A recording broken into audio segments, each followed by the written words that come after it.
Hay cuadros que trascienden el tiempo, que no solo pertenecen a una época o a un artista, sino a toda la humanidad. Y si hay una pintura que encarna ese misterio universal, esa atracción que ningún siglo ha conseguido agotar, es la Gioconda, más conocida como la Mona Lisa, de Leonardo da Vinci. Pintada entre 1503 y 1506, aunque Leonardo siguió retocándola durante años, esta obra maestra del Renacimiento se convirtió en el retrato más famoso del mundo.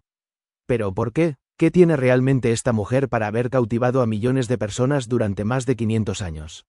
La historia comienza en Florencia. Leonardo, ya un artista reconocido, recibe el encargo de retratar a Lisa Gherardini, esposa de Francesco del Giocondo, un próspero comerciante de seda. De ahí su nombre, la Gioconda, la Alegre, o la esposa de Giocondo. Pero el cuadro no se entregó nunca. Leonardo lo llevó consigo a todas partes, incluso cuando se trasladó a Francia, y allí lo conservó hasta su muerte. Fue el propio rey Francisco I quien lo adquirió, y así terminó en el Museo del Louvre, donde hoy miles de personas la observan cada día. Su fama, sin embargo, no siempre fue la misma. Durante siglos fue apreciada por artistas y conocedores, pero su salto a la cultura popular llegó en el siglo XIX, cuando los románticos redescubrieron su misterio, y sobre todo en el siglo XX, cuando un robo en 1911 la convirtió en una celebridad. Durante 2 años desapareció del Louvre, y los periódicos del mundo entero publicaron su retrato. Cuando fue recuperada, la Mona Lisa ya era una leyenda. Pero más allá de la historia, está el enigma. Lo primero que nos atrapa es su mirada. Parece seguirnos desde cualquier ángulo, como si la pintura respirara.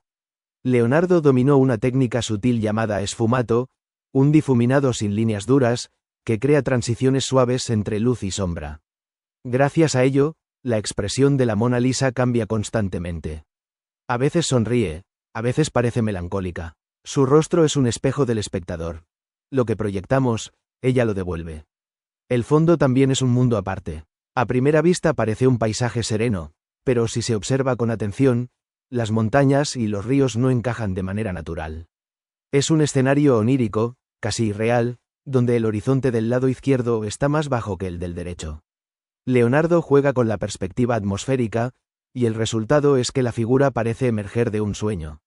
Cada detalle está cargado de intención. La posición del cuerpo, con el torso girado hacia el espectador, rompe con los retratos frontales de la época y marca una nueva manera de representar al ser humano. La ausencia de joyas, la ropa sencilla, la naturalidad del gesto. Todo contribuye a una sensación de calma y humanidad. Es como si Leonardo hubiera querido pintar no una persona concreta, sino la esencia de la serenidad. Con el paso del tiempo, la Gioconda se ha convertido en mucho más que una pintura. Ha sido reinterpretada, parodiada, copiada y convertida en símbolo cultural. Desde las versiones de Marcel Duchamp, que le dibujó un bigote, hasta los miles de memes y reproducciones actuales, su imagen sigue viva, siempre cambiante. Es una obra que ha sobrevivido a guerras, revoluciones y modas, y que continúa fascinando tanto a los expertos como a los turistas que la contemplan unos segundos entre flashes y cámaras. Y aún así, lo más desconcertante es que, pese a todo lo que se ha dicho, la Mona Lisa sigue sin revelar su secreto. No sabemos con certeza si su sonrisa es una ilusión óptica, una mezcla de tristeza y alegría, o simplemente un efecto del esfumato. No sabemos tampoco qué pensaba Leonardo al pintarla, o por qué nunca la entregó. Lo que sí sabemos es que logró capturar algo que va más allá de la pintura, la sensación de que detrás de esos ojos hay vida. Leonardo da Vinci fue mucho más que un pintor. Fue ingeniero, anatomista, inventor, filósofo. En su visión del mundo, el arte y la ciencia eran inseparables. En la Mona Lisa, esa unión se hace visible. El conocimiento técnico más avanzado de su tiempo al servicio de una búsqueda espiritual. Por eso esta obra no envejece. Porque no es solo un retrato, es una pregunta sin respuesta. 5 siglos después, millones de personas siguen viajando a París solo para verla durante unos segundos. Y aunque la rodean cristales, alarmas y una multitud constante, basta una mirada para comprender que su poder sigue intacto. Quizá ese sea el verdadero secreto de la Mona Lisa.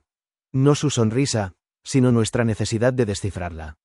Porque mientras sigamos buscando su misterio, la pintura seguirá viva. Y así, entre luces, sombras y silencios, la Gioconda continúa observándonos, igual que hace 500 años, recordándonos que el arte más grande no se explica, simplemente nos mira de vuelta. Pocas obras en la historia del arte logran captar tanta atención con tan poco. La joven con el pendiente de perla, pintada por Johannes Vermeer alrededor de 1665, es una de esas imágenes que parecen trascender el tiempo. No sabemos quién es ella, ni qué historia esconde, pero su mirada nos detiene, como si fuera consciente de que la observamos. En un instante suspendido, gira apenas el rostro y nos mira, con los labios entreabiertos, como si estuviera a punto de decir algo que nunca dirá. Vermeer no pintó a una modelo real reconocible. Esta figura pertenece a lo que en su época se llamaba un troni, un estudio de rostro idealizado, no un retrato formal. Sin embargo, la joven tiene una presencia tan íntima y humana que el espectador siente que podría conocerla. El fondo oscuro, casi negro, elimina cualquier distracción y hace que la luz parezca surgir directamente de ella. La piel suave, el brillo húmedo de los ojos y, sobre todo, la gran perla que da título al cuadro, parecen flotar en el aire. El dominio de la luz en Vermeer es legendario. Era un maestro en representar cómo la luz se posa sobre las superficies, cómo transforma el color y revela el volumen. Aquí, la claridad parece venir de una única fuente lateral que acaricia el rostro de la joven y resbala hasta el pendiente. La transición entre sombra y luz es tan delicada que casi no hay líneas. Todo sucede por gradaciones infinitas, lo que da al cuadro su atmósfera casi etérea. El turbante azul y amarillo también es un misterio. No era una prenda típica de los Países Bajos del siglo XVII. Vermeer se inspiró en modas orientales que llegaban a Europa a través del comercio con Asia. Por eso, la pintura combina lo exótico con lo cotidiano, lo lejano con lo cercano. Esa mezcla refuerza la sensación de estar frente a alguien fuera del tiempo, a medio camino entre lo real y lo imaginado. La perla, que en realidad podría ser de estaño pulido más que una joya verdadera, funciona como el punto de luz que equilibra toda la composición. Refleja lo justo para atraer la vista sin imponerse. En ese detalle se percibe la precisión y el gusto por lo sutil que caracterizan a Vermeer. Todo en el cuadro está medido, desde la inclinación del rostro hasta la curva del pañuelo. Durante siglos, la pintura fue casi desconocida. Solo en el siglo XX empezó a recibir la atención que hoy tiene, gracias a exposiciones y reproducciones que la convirtieron en un icono cultural. Su fama creció aún más tras la novela y la película La joven con el pendiente de perla, que imaginaron la historia detrás de esa mirada, aunque, en realidad, Vermeer no dejó ningún registro sobre quién pudo haber posado para él. Quizá ese sea el secreto de su poder, la ausencia de respuestas. Cada espectador llena el silencio del cuadro con su propia interpretación. Algunos ven inocencia, otros seducción, otros pura curiosidad. La joven no afirma nada, simplemente existe, atrapada en un instante eterno. Vermeer pintó solo unas pocas obras. Se conservan menos de 40. Pero todas muestran el mismo equilibrio entre técnica y emoción. En esta, consigue lo que pocos artistas logran: hacer visible lo invisible, capturar la intimidad de un pensamiento. Por eso, La joven con el pendiente de perla, no solo es uno de los cuadros más famosos del mundo, sino también uno de los más enigmáticos. Una imagen que, cuanto más se mira, más parece mirarnos a nosotros. Pocas imágenes representan también la identidad de Estados Unidos como esta. Un hombre y una mujer, de rostro serio, de pie frente a una casa con una ventana gótica. Se titula American Gothic, y fue pintada por Grant Wood en 1930. Detrás de su aparente sencillez, esta obra es un retrato profundo de la cultura norteamericana y de su espíritu en tiempos de crisis. Grant Wood era originario de Iowa, en el corazón agrícola de Estados Unidos. La inspiración le llegó cuando vio una pequeña casa en Eldon, un pueblo de su estado natal. La ventana en forma de arco apuntado, de estilo gótico, le pareció tan peculiar que decidió imaginar quiénes podrían vivir allí. Así nacieron estos dos personajes, un granjero con un rastrillo y una mujer, que muchos creen que es su esposa, aunque en realidad era su hermana Nan, vestidos al modo rural de principios del siglo XX. El cuadro fue presentado por primera vez en el Instituto de Arte de Chicago, donde ganó un premio y se convirtió en un fenómeno. Sin embargo, su interpretación dividió al público. Algunos lo vieron como una burla al conservadurismo del campo americano, Otros lo consideraron un homenaje a la honestidad y al trabajo duro de las comunidades rurales durante la Gran Depresión. La expresión seria de los personajes y la rigidez de sus posturas han dado pie a innumerables lecturas. El tridente que sostiene el hombre refleja no solo su labor agrícola, sino también una especie de severidad moral. La casa del fondo, con sus líneas simétricas y su ventana puntiaguda, refuerza esa sensación de orden y rigidez. Todo parece perfectamente controlado, como si la pintura quisiera congelar un modo de vida que empezaba a desaparecer ante la modernización del país. Grant Wood formó parte de un movimiento conocido como regionalismo americano, que defendía el arte inspirado en las tradiciones locales frente a las corrientes europeas que dominaban el mundo del arte en esa época. Con American Gothic, Wood consiguió convertir lo cotidiano en símbolo nacional. Su estilo combina la precisión del realismo con un toque de ironía, lo que hace que el cuadro sea al mismo tiempo serio y sutilmente crítico. A lo largo del tiempo, American Gothic ha sido reinterpretado y parodiado infinitas veces. Ha aparecido en caricaturas, anuncios, portadas de revistas y homenajes de artistas contemporáneos. Incluso ha servido para comentar los cambios sociales y culturales de Estados Unidos, la evolución del papel de la mujer, la tensión entre tradición y modernidad, y la imagen del país frente al mundo.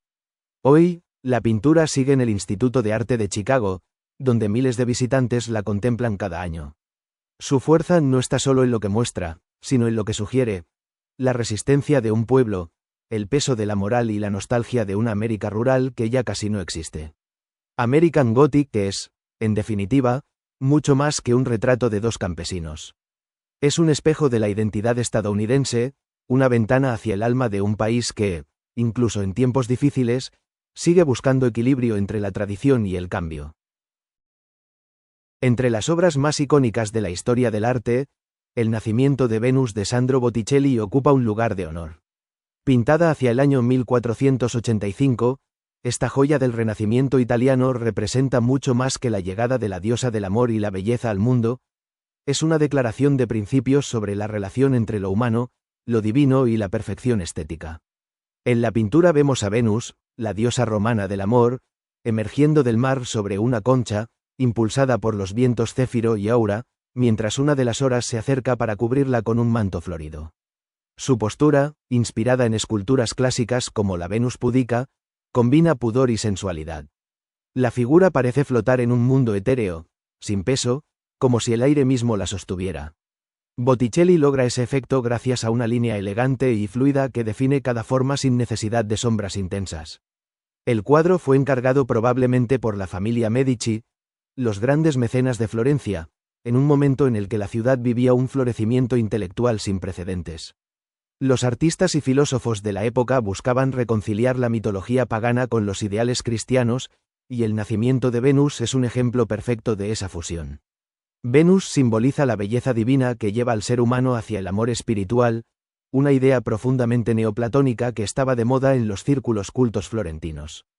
El fondo marino, los suaves tonos pastel y la atmósfera luminosa crean una sensación de serenidad casi sobrenatural. Botticelli no buscaba realismo anatómico, sino armonía. Su Venus no es de carne y hueso, sino una idea, una alegoría de la belleza pura. Esa es una de las razones por las que esta pintura se siente tan diferente de otras del Renacimiento, más preocupadas por la perspectiva o el cuerpo humano. Botticelli, en cambio, nos invita a un espacio poético, casi fuera del tiempo. El detalle en los cabellos dorados de Venus, en las flores que vuelan con el viento y en la textura de la concha demuestra la maestría técnica del artista. Cada elemento tiene un propósito simbólico. Las rosas representan el amor que puede traer tanto placer como dolor, las olas del mar aluden al nacimiento y a la transformación, y el viento que la impulsa es la fuerza divina que da origen a la belleza. Con el paso de los siglos, el nacimiento de Venus se ha convertido en una de las imágenes más reconocibles del arte occidental. Su influencia se puede rastrear en incontables obras, desde la pintura prerrafaelita hasta la cultura pop contemporánea. La figura de Venus ha sido reinterpretada por artistas, fotógrafos y diseñadores como símbolo de feminidad, perfección y deseo. Incluso hoy, más de 500 años después, sigue transmitiendo una sensación de pureza y equilibrio que pocas imágenes consiguen igualar. Contemplar este cuadro es detener el tiempo. Es un recordatorio de que la belleza, entendida no como vanidad sino como una forma de armonía entre cuerpo, alma y naturaleza, es una de las búsquedas más constantes de la humanidad. En El nacimiento de Venus, Botticelli nos muestra que esa belleza puede nacer del mar, del mito, del arte y, sobre todo, de la imaginación. Así, esta obra no solo representa el nacimiento de una diosa, sino también el renacimiento del espíritu humano, un símbolo perfecto de lo que fue y sigue siendo el Renacimiento, la fe en que la belleza puede elevarnos por encima de lo cotidiano. Pocas obras en la historia del arte transmiten la intensidad del amor con tanta fuerza y elegancia como El beso, de Gustav Klimt. Pintado entre 1907 y 1908, en pleno apogeo de lo que se conoce como la época dorada del artista, este cuadro se ha convertido en uno de los íconos más reconocibles del arte moderno. En él, la pasión, la espiritualidad y la belleza se funden en una imagen que parece detener el tiempo. La escena muestra a una pareja abrazada, envuelta en un mosaico de oro y patrones decorativos. Sus cuerpos se confunden con un fondo luminoso que brilla casi como una joya. Él se inclina para besarla suavemente en la mejilla, mientras ella cierra los ojos y se abandona al momento, con una expresión que mezcla entrega y serenidad. No hay nada casual en esta composición. Cada forma, cada símbolo, cada color tiene un propósito dentro de la visión estética de Klimt. El uso del oro es uno de los rasgos más distintivos de la obra. Klimt se inspiró en los mosaicos bizantinos que había visto en sus viajes a Rávena, en Italia. De ahí tomó la idea de recubrir sus pinturas con pan de oro, una técnica que convierte la superficie en algo casi sagrado. En El beso, el oro no solo es un recurso decorativo, sino también un lenguaje simbólico. Representa la eternidad del amor, la luz divina y el poder transformador de la unión entre dos almas. Si observamos los detalles, notamos que las formas geométricas juegan un papel fundamental. En el manto del hombre predominan los rectángulos y líneas angulares, mientras que en el de la mujer abundan los círculos y las curvas suaves. Esta oposición visual simboliza lo masculino y lo femenino, el impulso y la receptividad, el equilibrio entre fuerzas complementarias. Klimt logra así representar el amor no como algo estático, sino como una danza de energías que se atraen y se funden. El entorno también tiene su significado. La pareja se encuentra al borde de un prado florido, pero no hay horizonte, ni cielo, ni profundidad. Todo parece flotar en un espacio dorado y atemporal. Esa ausencia de lugar refuerza la idea de que lo que vemos no es una escena terrenal, sino un estado del alma. Es el instante en que el amor se vuelve absoluto y el mundo exterior desaparece. A nivel técnico, la obra es una síntesis perfecta de las influencias que marcaron la trayectoria de Klimt: el simbolismo, el modernismo vienés y las artes decorativas. Su pincelada minuciosa y su uso del oro reflejan la obsesión por la ornamentación que caracterizó al movimiento de la Secesión de Viena, del cual Klimt fue una figura central. Pero más allá de la estética, hay en esta pintura una profunda reflexión sobre la unión humana como fuerza creadora. En su contexto histórico, El beso también fue una obra audaz. En la Viena de principios del siglo XX, marcada por la rigidez moral y los cambios sociales, Klimt rompió tabúes al abordar la sensualidad femenina con una franqueza que escandalizó a algunos y fascinó a otros. Sin embargo, aquí la sensualidad no es vulgar ni explícita. Está sublimada, convertida en símbolo. Lo erótico se transforma en espiritual, y el placer físico se eleva a un plano de trascendencia. No se sabe con certeza quiénes fueron los modelos. Algunos creen que Klimt retrató a sí mismo junto a su compañera Emilie Floge, aunque nunca lo confirmó. Sea o no un autorretrato, lo cierto es que la intimidad que emana del cuadro parece personal, como si el artista hubiera capturado un sentimiento vivido. Esa ambigüedad contribuye a la universalidad de la obra. Cualquier espectador puede verse reflejado en esa pareja que se funde en un beso eterno. Hoy el beso se conserva en la Galería Belvedere de Viena, donde atrae a millones de visitantes cada año. Frente a él, el espectador suele guardar silencio. Es una imagen que no necesita palabras. Basta mirarla para sentir la fuerza del amor, la fragilidad del instante y la promesa de algo que trasciende el tiempo. En definitiva, El beso de Gustav Klimt no solo es una celebración del amor, sino también una meditación sobre la belleza, la unión y la espiritualidad. Una obra que combina lo humano y lo divino, lo carnal y lo sagrado, y que sigue recordándonos, más de un siglo después, que hay gestos, como un beso, capaces de contener todo el universo. Pocas imágenes en la historia del arte han capturado la angustia humana con tanta fuerza como El grito, de Edvard Munch. Pintado en 1893, este cuadro se ha convertido en un símbolo universal del miedo, la ansiedad y el vacío existencial. Munch describió el momento que lo inspiró con palabras muy precisas. Iba caminando por un sendero con dos amigos. El sol se estaba poniendo. De pronto el cielo se tiñó de rojo sangre. Me detuve, agotado, y me apoyé en una valla. Sentí un grito infinito que atravesaba la naturaleza. Esa experiencia, entre la visión y el ataque de pánico, fue el origen de una de las obras más poderosas del arte moderno. En el cuadro vemos a una figura andrógina, con el rostro distorsionado, las manos en las mejillas y la boca abierta en un grito silencioso. Detrás, un paisaje ondulante, casi líquido, donde el cielo arde en tonos anaranjados y el fiordo de Oslo se retuerce como si también gritara. Dos siluetas al fondo caminan tranquilamente, ajenas a la escena. Esa indiferencia refuerza la sensación de aislamiento total del personaje central. Munch no quiso representar un grito audible, sino el eco interno de la angustia. La figura no parece gritar, parece escuchar el grito del mundo. En eso radica su fuerza. No es una escena, es un estado mental. A nivel técnico, el cuadro pertenece al expresionismo, un movimiento que buscaba plasmar emociones antes que realismo. Munch usó colores intensos, pinceladas ondulantes y una composición que vibra, como si todo el lienzo temblara. El resultado es una experiencia visual que transmite ansiedad incluso a quien no conoce su historia. El artista creó varias versiones de El grito, 2 en pintura y 2 en pastel, además de una litografía.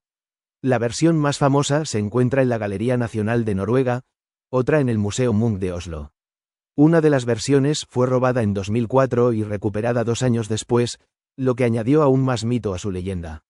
Con el tiempo, El grito se ha convertido en un icono cultural.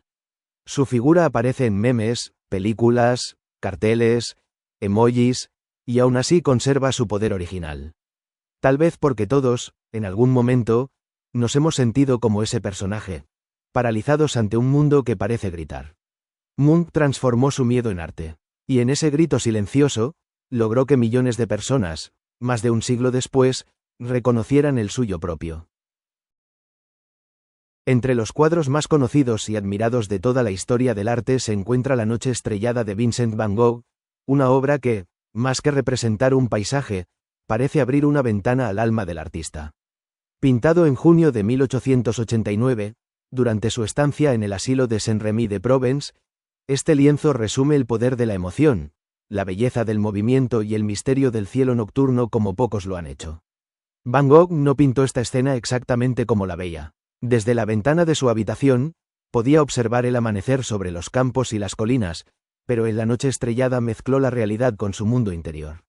El resultado es un paisaje vibrante, casi sobrenatural, en el que el cielo parece tener vida propia. Las estrellas giran en espirales luminosas, la luna brilla con una energía intensa, y el viento parece agitar cada trazo de pintura. A la izquierda, el gran ciprés oscuro se alza como una llama que conecta la tierra con el cielo, un elemento casi simbólico que aparece en muchas de sus obras.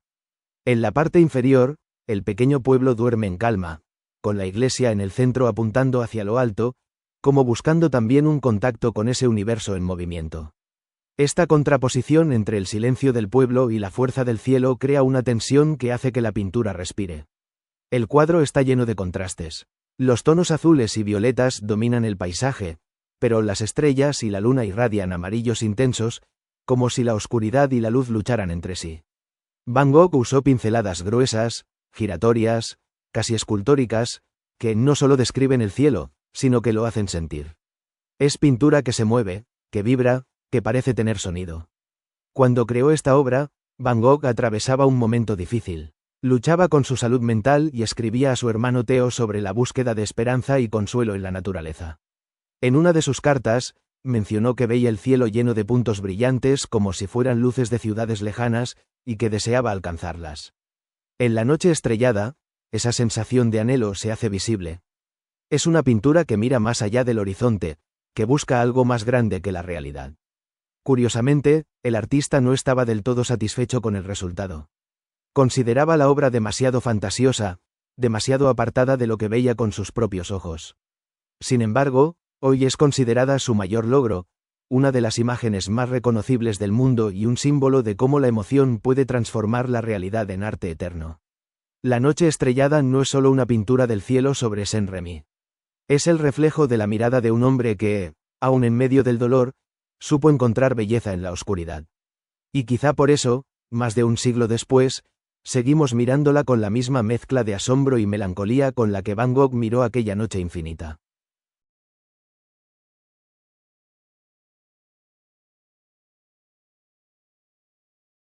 Pocas imágenes en la historia del arte han alcanzado la fuerza simbólica y el reconocimiento universal de la creación de Adán, la obra maestra que Miguel Ángel pintó en el techo de la Capilla Sixtina entre 1508 y 1512. Esta escena, situada en el centro de la bóveda, forma parte del ciclo de 9 episodios del Génesis y representa el momento en el que Dios infunde vida al primer hombre, Adán.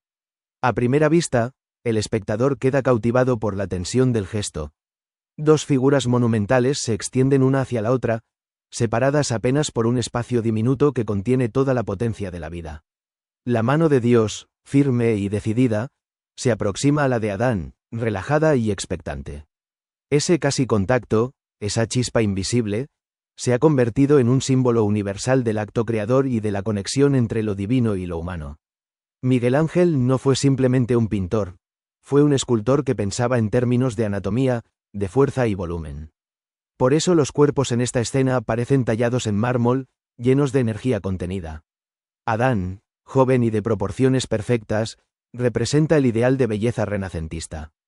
Su postura recuerda la de esculturas clásicas, como si Miguel Ángel hubiera querido rendir homenaje a la perfección del cuerpo humano como reflejo de la divinidad. Dios, por su parte, aparece envuelto en un manto que parece flotar, rodeado de figuras angelicales. Algunos estudiosos han sugerido que ese manto tiene la forma de un cerebro humano, una posible metáfora del intelecto que Dios transmite al hombre. La composición es extraordinaria. El movimiento circular que envuelve a Dios contrasta con la quietud terrenal de Adán. Todo converge en el punto donde casi se tocan los dedos. Esa fracción de segundo antes del contacto es lo que da vida a la pintura. Miguel Ángel logra transmitir una energía espiritual sin necesidad de mostrar el momento exacto de la creación. Lo que vemos es la inminencia del milagro. El contexto histórico también añade profundidad. El Renacimiento había devuelto la confianza en la capacidad humana, en la razón y en la belleza corporal. Miguel Ángel, trabajando por encargo del Papa Julio II, llevó esas ideas a la cúspide del arte religioso. La Capilla Sixtina no era solo un encargo monumental. Era un manifiesto visual de la grandeza humana bajo la mirada divina. La creación de Adán se convirtió en el corazón de ese mensaje, uniendo teología y arte con una potencia que sigue siendo moderna. La técnica de Miguel Ángel, al fresco, exigía pintar rápidamente sobre yeso húmedo. Cada jornada debía planificarse con precisión, pues una vez seco el yeso no había posibilidad de corrección. A pesar de esas limitaciones, la superficie parece viva. Los colores aún conservan luminosidad después de más de 500 años. Las restauraciones del siglo XX revelaron tonos mucho más vibrantes de los que se creían perdidos, devolviendo a la obra su esplendor original. Más allá de su contexto religioso, esta pintura ha trascendido cualquier frontera. Se ha convertido en un icono reproducido en incontables medios, desde libros y carteles hasta publicidad y cultura popular. El gesto de las manos ha sido reinterpretado como símbolo del conocimiento, de la energía, del encuentro y de la conexión humana. Cada generación encuentra en ese espacio vacío su propio significado. El deseo de alcanzar algo más grande, la comunicación entre dos mundos, o simplemente la búsqueda de sentido. Contemplar la creación de Adán es enfrentarse a la esencia del arte renacentista. La fusión entre fe y razón, entre perfección técnica y emoción espiritual. Miguel Ángel no representó con acento agudo a un Dios distante ni a un hombre sometido. Representó a dos seres que se reconocen. En ese breve instante suspendido entre sus dedos, la humanidad entera cobra vida. Y quizá por eso, más de 500 años después, seguimos mirando ese techo con asombro, intentando comprender cómo una imagen tan silenciosa puede decir tanto sobre nosotros mismos.